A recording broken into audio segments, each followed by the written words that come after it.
छत्तीसगढ़ सरकार ने आरबीआई से अब 2000 करोड़ रुपए का कर्ज लिया है। सरकार इस कर्ज का इस्तेमाल किसानों की कर्ज माफी के लिए करेगी। कर्ज का इस्तेमाल धान बोनस के अलावा और भी ऐसी ही कुछ मदों में किया जा सकता है।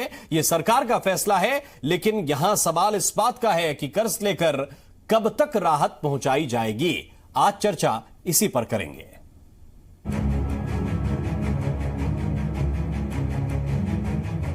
छत्तीसगढ़ सरकार ने किसानों की कर्ज माफी का फैसला लिया है, जिसका मकसद किसानों को राहत देना है। सरकार ने धान का भी समर्थन मूल्य बढ़ाकर 2500 रुपए प्रति क्विंटल कर दिया है, लेकिन बात इससे आगे की है। दरअसल छत्तीसगढ़ सरकार ने केंद्रीय रिजर्व बैंक से 2000 करोड़ रुपए का लोन लिया है और इस लोन का इस्तेमाल सरकार किसानों की कर्ज माफी और धान बोनस, धान खरीदी जैसी योजनाओं के लिए करेगी। और इस लोन पर सरकार 7.64% की दर से ब्याज चुकाएगी। आपको ये भी बता दें कि लोन की पहली किश्त 500 करोड़ रुपए दिसंबर में राज्य सरकार को मिल चुकी है और अब दूसरी किश्त 1500 करोड़ रुपए बुधवार यानी 2 जनवरी को मिल गई। वहीं सरकार के कर्ज लेने के सवाल पर प्रदेश के कृषि मंत्री रविंद्र चौबे कहते हैं कि समय समय पर सरकार कर्ज लेती है। कर्ज लेने की जो सीमा है, उससे अधिक कर्ज नहीं लिया जा रहा है। पैसों की स्थिति पे ये एक वित्तीय व्यवस्था है, इसमें बहुत गंभीर मामला नहीं है और पहली बार हो रहा है। 6100 करोड़ कर्ज माफी का, लगभग 4500 करोड़ 2500 रुपया के अतिरिक्त राशि धान के 2500 रुपया क्विंटल देने का और 4200 करोड़ रुपया बोनस देने का 2 साल का बकाया। तो किसानों के लिए पहली बार 16,000 करोड़ से भी अधिक की राशि की व्यवस्था जब हम करने जा रहे हैं, तो स्वाभाविक है इस प्रकार से बातें हो सकती। सरकार किसानों को राहत दे, धान का समर्थन मूल्य बढ़ाए, जरूरतमंदों को अलग अलग मदों में राहत दी जाए, बहुत अच्छा है, होना भी चाहिए। आखिर सरकार की जिम्मेदारी भी है, लेकिन अपने संसाधन बढ़ाए बगैर कब तक कर्ज लेकर लोगों को सरकार राहत पहुंचाती रहेगी? कर्ज का बोझ क्या प्रदेश की आर्थिक सेहत नहीं बिगाड़ेगा? ब्यूरो रिपोर्ट, जी मीडिया।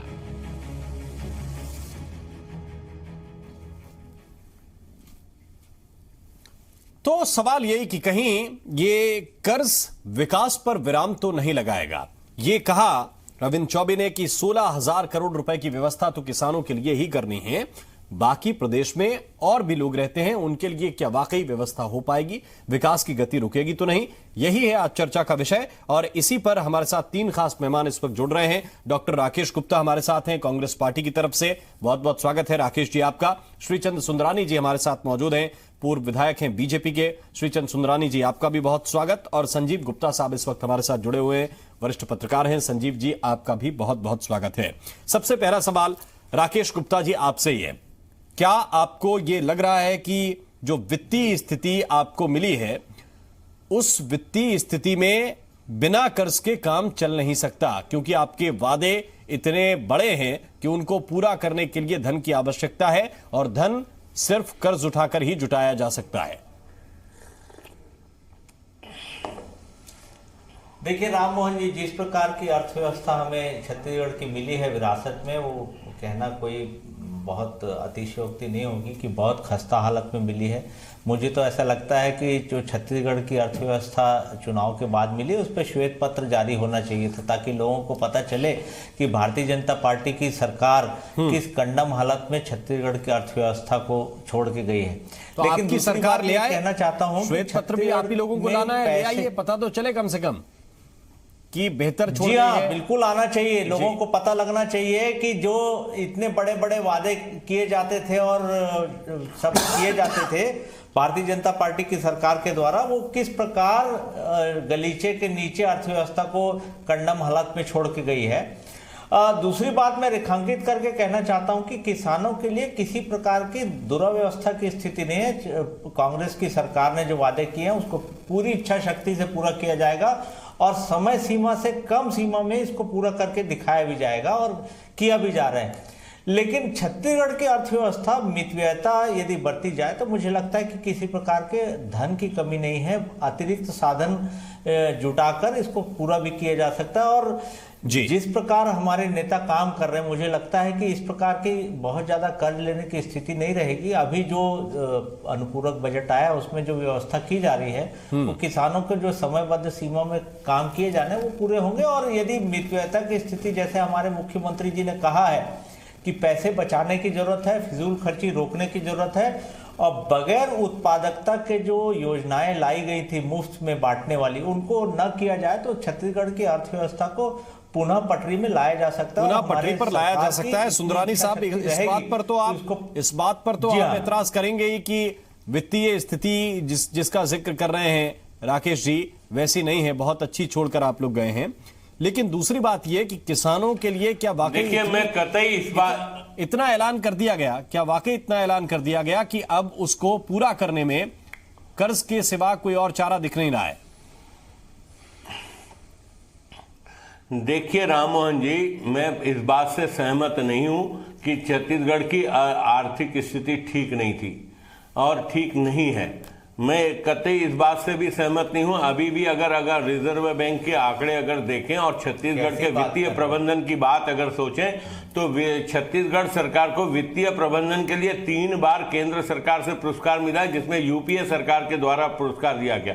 अब जहां तक इन्होंने बहुत बढ़ चढ़ कर वादे किए, हमने अगर कर्ज भी लिया रिजर्व बैंक से तो 3% जो एक अन्य राज्यों के मुकाबले हमने बहुत कम कर्ज लिया है छत्तीसगढ़ सरकार चलाने के लिए। लेकिन इन्होंने भारी भरकम वादे किए। इनके आते ही 2000 करोड़ रुपए के कर्ज लेने की आवश्यकता पड़ी और जिस प्रकार इन्होंने घोषणा की है 9000 करोड़ रुपए तो इनको तत्काल चाहिए। ये जितनी घोषणाएं हुई है वो, बाकी अन्य जो इनके मुद्दे हैं, बेरोजगारी भत्ता 2500 रुपए देने का, शराबबंदी लागू करेंगे, 4000 करोड़ रुपए का राजस्व का उसमें भी नुकसान होना है। अगर ये 2500 रुपए से 10 लाख लोगों को, युवा लोगों को बेरोजगारी भत्ता देंगे तो निश्चित रूप से ये सारे बोझ अगर आने और ये मिलने चाहिए। युवाओं को बेरोजगारी भत्ता मिलना चाहिए, बिजली बिल हाफ होना चाहिए, संपत्ति कर हाफ होना चाहिए, शराबबंदी होनी चाहिए और किसानों को जो इन्होंने 2500 रुपए समर्थन मूल्य दिया, हम इसका स्वागत करते हैं। किसानों को 2 साल का बोनस भी इन्होंने देना चाहिए, बचा हुआ बोनस देना चाहिए। इन्होंने घोषणा की हम किसानों के साथ खड़े। नहीं, आपने कहा है। देखिए, हम नहीं कर पाए, हम जनता के बीच में गए। नहीं, हम करना नहीं चाहते थे, ऐसा नहीं, हम भी करना चाहते थे। हमने किसानों को अप्रत्यक्ष प्रत्यक्ष रूप से 2500 करोड़ रुपए, अब आप करिए ना। देखिए, हमारी अच्छी योजनाओं को जनता के बीच में हम ले गए, जनता को हम बता नहीं पाए। आपने हमारी अच्छी योजनाओं को गलत योजना के रूप में प्रचारित करके कहीं ना कहीं जनता को भ्रमित किया। जनता ने जनादेश दिया, हमने हार स्वीकार कर ली। अब हम जवाबदेही नहीं है, जवाबदेही आप हैं, जवाबदेही कांग्रेस पार्टी है, जवाबदेही हम नहीं है। हम तो सवाल करने वाले लोग हैं। हम तो चाहेंगे कि किसानों को अधिक से अधिक फायदा हो। और अच्छी योजना लाने की बात थी। संजीव गुप्ता साहब, आप किस तरह देख रहे हैं इसको? और ये जो छटपटाहट है कि फौरन आपको कर्ज माफी भी करनी है, आपने कर दी, आपको बोनस भी देना है, पुराना बोनस भी देना है और 16,000 करोड़ की व्यवस्था करनी है। अब लोकसभा करीब है तो छटपटाहट ज्यादा है, कर्जा भी दिया जाएगा, जरूरत पड़ी तो कुछ और भी ले लेंगे। देखिए, ये मैं आपको बता दूं कि नई सरकार के गठन के बाद चुनौतियां बहुत सारी हैं नई सरकार को। आपको कर्ज भी माफ करना है, बोनस भी देना है, आपकी जो एक बड़ा अमाउंट जिससे आता है टैक्सेशन में, वो शराबबंदी भी करनी है, उसे निश्चित तौर पे उसे आपको प्रॉब्लम होने वाली है। उसी प्रकार से बेरोजगारी भत्ता देना है, बिजली का बिल हाफ करना है। ये तमाम तरह की जो लोक लुभावन वादे हैं कांग्रेस के, तो वो पूरे करने होंगे और करने की कोशिश करनी होगी। कम से कम शुरुआत तो करनी ही होगी, क्योंकि आने वाले कुछ समय में, कुछ ही महीनों में लोकसभा का चुनाव होने वाला है। ऐसी स्थिति में आप कैसे कर पाएंगे? देखिए, सबसे बड़ी बात है कि आपको वादा भी पूरी करनी है, जिसकी वजह से आप सत्ता पे आए हैं। आपने वादे किए, निश्चित तौर पे भारतीय जनता पार्टी ने जो काम नहीं कर पाया उसकी वजह से जनता ने उन्हें नकारा है, ये तो तय है। लेकिन आपको भी करना पड़ेगा, क्योंकि आप के लिए जो जनता का जो आकांक्षाएं हैं वो बहुत बड़ी चढ़ी, इसलिए आपको 68 सीट मिली है।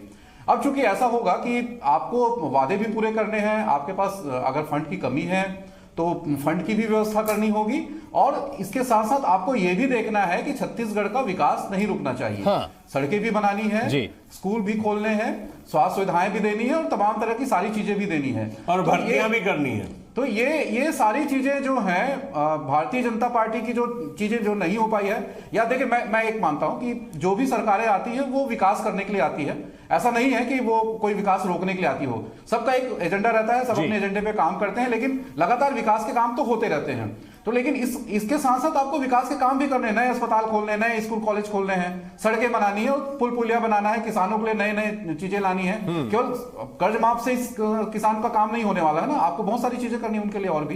तो मेरा ये कहना है कि आपके पास जो मॉडल है और जो कांग्रेस पार्टी का घोषणा पत्र है, मैनिफेस्टो है राकेश गुप्ता साहब, उसमें राजस्व घटाने के लिए आपने चीजें डाल रखी हैं कि शराबबंदी करेंगे तो 4000 करोड़ से ज्यादा उसमें घट जाएगा। सुंदरानी साहब एक आंकड़ा ये भी दे रहे थे, और आपको देना क्या क्या है वो भी संजीव जी गिना रहे हैं। आपको आपके हाथ में एक एरिया तो ऐसा है बस्तर, जहां पर आप कितना भी आपके हाथ में बजट हो आप खर्च कर दीजिए, वहां आपको कम ही लगेगा क्योंकि वहां विकास की बहुत जरूरत है। ऐसे हालात में आप विकास से समझौता करेंगे क्या, या फिर जो आप कह रहे हैं कि मित व्ययिता यानी कि कम खर्च करेंगे और विकास पे खर्च करेंगे, तो कम खर्च से आपको लग रहा है कि इतना बजट हो जाएगा कि विकास को प्रॉपर कर पाएंगे आप? देखिए, पिछली सरकार की कुछ योजनाएं ऐसी थी जो उत्पादकता से संबंधित नहीं थी, जैसे मोबाइल बांटना या टिफिन बांटना, या ऐसी चीजें थी जो बहुत लंबे चौड़े खर्च थे। इस प्रकार के खर्च यदि कम कर दिए जाएं तो मुझे लगता है कि बहुत बैलेंस बजट बनाया जा सकता है। आने वाले समय में हमारे वित्त मंत्री जो मुख्यमंत्री भी हैं, वो इस बारे में अपने मंत्रिमंडलीय साथियों से चर्चा करके जो अनुत्पादक संबंधी योजनाएं हैं उन पर यदि रोक लग जाए तो मुझे नहीं लगता कि विकास के मॉडल पे कोई फर्क पड़ता है। देखिए, भारतीय जनता पार्टी की सरकार में जो फिजूल खर्ची थी, जिस प्रकार की योजनाएं उन्होंने बनाई, उसमें भ्रष्टाचार और उत्पादकता नहीं थी, इसलिए सरकार बहुत लंबे समय तक घाटे में गई। बहुत बार खुले बाजार में इनको बॉन्ड भी बेचने पड़े।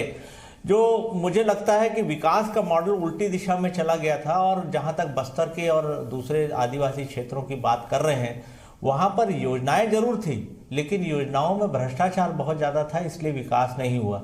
यदि विकास की समग्र दृष्टि रखी जाएगी और विकास की योजनाओं पर नज़र रखी जाएगी, पैनापन रहेगा, तो मुझे नहीं लगता कि किसी प्रकार की योजना के फेलियर होने की स्थिति आएगी। जो चीज़ें ये बांटते थे या जो चीज़ें लागू करते थे, उसमें अफसरशाही और इनके नेताओं में भ्रष्टाचार और मंत्रियों में इतना ज़्यादा भ्रष्टाचार था, मुझे नहीं लगता कि धरातल पर योजनाएं 30% भी आती हों।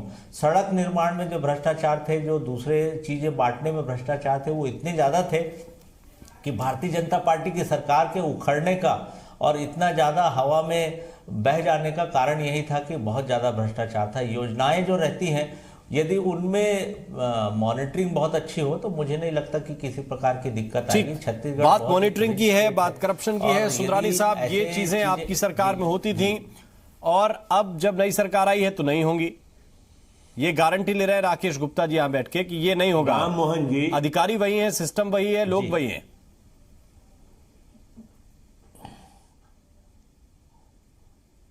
जी, मॉनिटरिंग तो जरूरी है। शासक दल यदि मॉनिटरिंग ना कर पाए और जो टारगेट ग्रुप है जिनके लिए योजना बनी है, देखिए रामोहन जी, दिक्कत होगी। हम 70,000 मैट्रिक टन धान खरीदते थे। हमको बताया जाता था कि हम कोचियों से, बाहर के राज्यों से धान मंगा के बेच रहे हैं और खरीद रहे हैं। बाहर का धान कोचियों के माध्यम से लाया जा रहा है और उसको खरीद रहे हैं 70,000 मैट्रिक टन पे। आप 85,000 मैट्रिक टन धान खरीद रहे हैं, तो कहां से? वो उस वक्त यह प्रश्न खड़ा किया जाता था कि धान में भ्रष्टाचार करने के लिए बाहर का धान बेच रहे हैं, और ये 70,000 मैट्रिक टन धान छत्तीसगढ़ में पैदा नहीं होता। अब ये 85,000 मैट्रिक टन धान खरीदने का प्रस्ताव कैबिनेट में पास करते हैं, तो कोचिया पहले था कि कोचिया अब होने वाला है? भ्रष्टाचार पहले था कि भ्रष्टाचार अब होने वाला है? ये इस सब चीजों की जवाबदेही कांग्रेस पार्टी की सरकार को बनना पड़ेगा। उस पर बात करिए, हमारी सरकार जो भी करेगी। अच्छा, आपने 70,000 मैट्रिक टन पे हमेशा प्रश्न खड़ा किया, और आज 85,000 मैट्रिक टन पे आपके प्रश्न खड़ा नहीं होगा? जी आपका प्रश्न खड़ा नहीं होगा क्या? हम प्रश्न खड़ा करेंगे, जनता के बीच में जाएंगे, हम किसानों को मिले 2500 दें, आप 2 साल का बोनस भी दें, हमें भी प्रसन्नता होगी। हम स्वागत करेंगे माननीय मुख्यमंत्री जी का, हम स्वागत करेंगे आपकी सरकार का। आप 2500 रुपए धान का समर्थन मूल्य दे रहे हैं, हम आपको धन्यवाद देते हैं कि यहाँ के किसानों की आपने चिंता की। लेकिन आप स्वागत बिल्कुल हम करेंगे, लेकिन कर्जा माफी का पूरा होना चाहिए। अभी मात्र 3 लाख किसानों के खाते में 1200 करोड़ रुपए का कर्जा माफी की बात आपने 6100 करोड़ कर्ज माफी की बात की है। अभी 2 दिन पूर्व माननीय मुख्यमंत्री जी ने कहा है कि सहकारी बैंकों का, प्राइवेट बैंकों का, राष्ट्रीयकृत बैंकों से भी जो लोन किसानों ने लिया है वह भी माफ करेंगे। वो सब मिला के 10,000 करोड़ से पार होगा। आप करिए ना, हम आपका स्वागत करेंगे। किसान माला माल होगा, हम आपका स्वागत करेंगे। यहाँ का युवाओं को आप 2,500 रुपए बेरोजगारी भत्ता देंगे, हम निश्चित रूप से स्वागत करेंगे। दारू बंदी होगी, शराब बंदी होगी, निश्चित रूप से भारतीय जनता पार्टी आपका स्वागत। आप जल्दी करिए साहब, आपने 10 दिन का समय दिया था। पार्टी का नाम भारतीय स्वागत पार्टी रख लीजिए। बिल्कुल करेंगे साहब, स्वागत करेंगे। अच्छे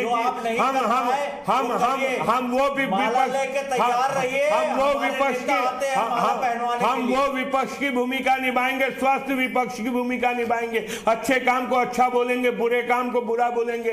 अगर हमारे संख्या बल में हम जरूर विधानसभा में कम है, लेकिन हमारे 15 विधायक भी मुंह तोड़ जवाब देंगे सदन के अंदर और बाहर भारतीय जनता पार्टी के लाखों कार्यकर्ता उस दिन का इंतजार करेंगे। आप गलती तो करिए साहब, आप न दीजिए बोनस, न हटाइए शराबबंदी, न करिए, आप न दीजिए युवाओं को बेरोजगारी भत्ता। भारतीय जनता पार्टी का कार्यकर्ता सड़क पे आएगा। हम चाहते हैं कि युवाओं को मिलना चाहिए। हम चाहते हैं जितने पद खाली हैं। अरे आप भी 15 साल विपक्ष में रहे, हमने 2 सीट लोकसभा में थी 1984 में, हमने 283 से पहुंचाया। आपके 44 सीट रह गई। 400 सीट वाली कांग्रेस पार्टी 19 राज्यों में हार गई। हार जीत राजनीति में होती है, हार से व्यथित नहीं होते, जीत से उत्साहित नहीं होते। 15 साल हमने भी सरकार चलाई है। छत्तीसगढ़ की जनता ने देखी, हम 5 साल आपको देखना चाहते हैं और हम चाहते हैं, हमारी शुभकामनाएं, आप अच्छा काम करें। आपने घोषणा पत्र में जितने वादे किए आप उन सारे वादों को पूरा करिए। हम करिए, सांस ले लीजिए। हम इंतजार, हम 5 साल आपके साथ हैं, हम 5 साल आपके साथ हैं। हर आपके अच्छे काम का हम समर्थन करेंगे, हम अच्छे काम का तारीफ करेंगे, माननीय मुख्यमंत्री जी को धन्यवाद देंगे। हम चाहते हैं कि पूरा किसानों का कर्जा माफ हो, जैसा आपने घोषणा पत्र में कहा है। हम चाहते हैं कि 50% बिजली बिल हाफ होना चाहिए। आप फिर ये भी बता दीजिए कि जो कर्ज लिया है इसका भी स्वागत करेंगे। धारा प्रवाह बोल चुके। किसका? जो कर्ज लिया है अभी सरकार ने ताजा। राममोहन जी मैं समझ नहीं पा। मैं जो ये पूछ रहा हूं कि जो सरकार ने ताजा कर्ज लिया है अभी, उसका भी स्वागत करेंगे। ये भी एक कदम ही है सरकार का। नहीं तो हम विरोध कहां कर रहे हैं, हम तो स्वागत किए हैं ना। मैं तो कह रहा हूं ना, 6100 करोड़ के कर्जे माफी की घोषणा की है। 1200 करोड़ रुपए अभी इन्होंने डिस्ट्रीब्यूशन किया है। 3 लाख किसानों का कर्जा माफ हुआ है। 16 लाख किसान हैं, वो भी पूरा कर्ज माफ नहीं हुआ है। आंशिक कर्ज की माफी की है, पूरा कर्जा माफ करें। हम इनका सम्मान करेंगे, स्वागत करेंगे, हमें कोई संकोच नहीं। अच्छा जानकारी में भी था, तो अचानक अब इतनी स्पीड दिख रही है कि सब कुछ हो जाए, फटाफट हो जाए, कर्जा लेके करें तो भी कर दें। ये पहले शायद समझ जाते तो बेहतर रहता। अभी की स्थिति में, वित्तीय स्थिति आपको जो बजट नहीं, क्या ये राममोहन जी, कांग्रेस पार्टी को छत्तीसगढ़ की वित्तीय स्थिति, छत्तीसगढ़ के बजट के बारे में, छत्तीसगढ़ की आर्थिक स्थिति के बारे में पता नहीं था जब ये घोषणा पत्र बना रहे थे? करप्शन बंद हो जाएगा तो सारा बजट आ जाएगा। इसीलिए तो आप बाहर गए हैं। वो कह रहे हैं कि करप्शन खत्म हो जाएगा। देखिए ये जी संजीव जी, राममोहन जी, मैं ये करप्शन के कंठ में डूबी रही है कांग्रेस, इसीलिए आप चले गए। संजीव जी। राममोहन जी, मैं आपको अपनी बात कह देता हूँ। काफी उत्साहित हैं दोनों, भारतीय जनता पार्टी और कांग्रेस के जो नेता हैं वो काफी उत्साहित लग रहे हैं। अच्छी बात है, उत्साह होना चाहिए। लेकिन सबसे बड़ी बात है कि आप करिए, काम करिए। आपको काम करने के लिए जनता ने चुना है, अच्छी बात है। आपने भारतीय जनता पार्टी ने जो काम किया नहीं किया, 15 साल तक शासन किया, जो भी किया, उसके बाद जनता ने उन्हें नकारा। ये तो सबके सामने है, जनता ने नकारा, तभी वो विपक्ष में बैठे हैं, हारे हैं। जनता ने स्वीकार किया है इनके वादों को, आकांक्षाएं बढ़ी हुई है जनता की। और आकांक्षा की पूर्ति लगातार करने की कोशिश भी की जा रही है। ऐसा नहीं कहा जा सकता है कि वादा खिलाफी किया जा रहा है। कर्ज माफी तो देख ही चुके हैं, लेकिन सबसे बड़ी बात है कि अगर आप कर्ज लेके कर्ज माफी और तमाम तरह की जो चीजें हैं वो करेंगे तो कहीं ना कहीं आपको विकास कार्यों पे इफेक्ट पड़ेगा, ऐसा मुझे लगता है। लेकिन हो सकता है सरकार के पास इसकी कुछ हो, जैसे राकेश गुप्ता जी कह रहे हैं, डॉक्टर साहब कह रहे हैं कि हम अब मितव्ययिता से काम करेंगे, भ्रष्टाचार रोकेंगे और तमाम तरह के। लेकिन सबसे बड़ी बात है कि आपके पास अधिकारी वही हैं, आपके पास काम करने वाले लोग वही हैं। आप किस हद तक किस हद तक आप जाएंगे? क्या आपके पास क्या एक कुछ तो होगा, आपके पास रोड मैप तो होगा उसका कि कैसे भ्रष्टाचार रोकेंगे। एक बड़ी समस्या है, पूरे देश भर की समस्या है, भ्रष्टाचार की समस्या तो पूरे देश भर की। बिल्कुल, जो लगातार चलते जा रही है और मेरे ख्याल से एक आकलन, एक अनुमान अभी इसका लगाया जा सकता है कि भविष्य में दिक्कत हो सकती है। बजट कैसे मैनेज होगा ये भी जरूर एक आध साल में पता चल जाएगा कि कितनी मितव्ययिता हो रही है या कितना पैसा बचाया जा रहा है, करप्शन कहां। एक चीज कहना चाहूंगा कि हाँ, रोका जा रहा है। बहुत बहुत शुक्रिया, बहुत बहुत धन्यवाद आप सभी मेहमानों का हमारे साथ इस चर्चा में शरीक होने के लिए। और अभी के लिए आपकी आवाज में बस इतना ही।